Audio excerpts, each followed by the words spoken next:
परंतु आपण बघितलं की पाठीमागील 400 वर्षापूर्वी छत्रपती शिवाजी महाराजांचा किल्ल्याचा एकही शिरा ढासळला नाही, परंतु 6 महिन्यापूर्वीच ते काम होतं ते ढासळलं होतं. स्थानिक नागरिकांनी त्याबद्दल वारंवार तक्रार केली आणि सगळेच पंतप्रधान मोदींच्या दौऱ्याच्या पार्श्वभूमीवर काहीतरी वेगळं केलं पाहिजे म्हणून हा पुतळा या ठिकाणी करण्यात आला. परंतु त्यावेळीच्या निकृष्ट बांधकामामुळे आता खरं तर सरकार आपली भूमिका आपले हे दुसऱ्यावर ढकलतील.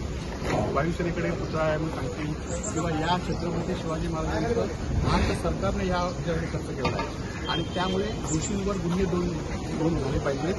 नाहीतर शिवप्रेमी म्हणून आम्ही तीव्र आंदोलन संपूर्ण जिल्ह्यातच नाही तर महाराष्ट्रात आम्ही करणार आहोत आणि या घटनेच्या पार्श्वभूमीवर जे काही बेकायदेशीर कामकाज होतं त्याचा निषेध करतो आणि त्याचबरोबर मालवण तालुक्यातील शिवप्रेमींना आम्ही विनंती करतो की आपण शांततेत हा निषेध व्यक्त करायचा आहे. शिवप्रेमी कुठलाही उद्रेक करू नये आणि शांततेमध्ये पाळली पाहिजे. कारण छत्रपती शिवाजी महाराजांची अस्मिता ही महाराष्ट्राची अस्मिता आहे आणि आमची अस्मिता आहे आणि त्यामुळे या पुतळ्याच्या बांधकामामध्ये या पुतळ्याच्या बसवण्यामध्ये या पुतळ्यामध्ये जो काही हलगर्जीपणा असेल आपण म्हणण्यासाठी संपूर्णपणे जे स्ट्रक्चर वापरलं ते एकदम स्टीलचं वापरलं गेलं, लोखंडी वापरलं गेलं ते 6 महिन्यात वर्षभरातच तरतूद आणि या सगळ्या कामाचा भ्रष्टाचार झाला आहे की याची चौकशीला सरकारने वेगळी समिती नेमली पाहिजे.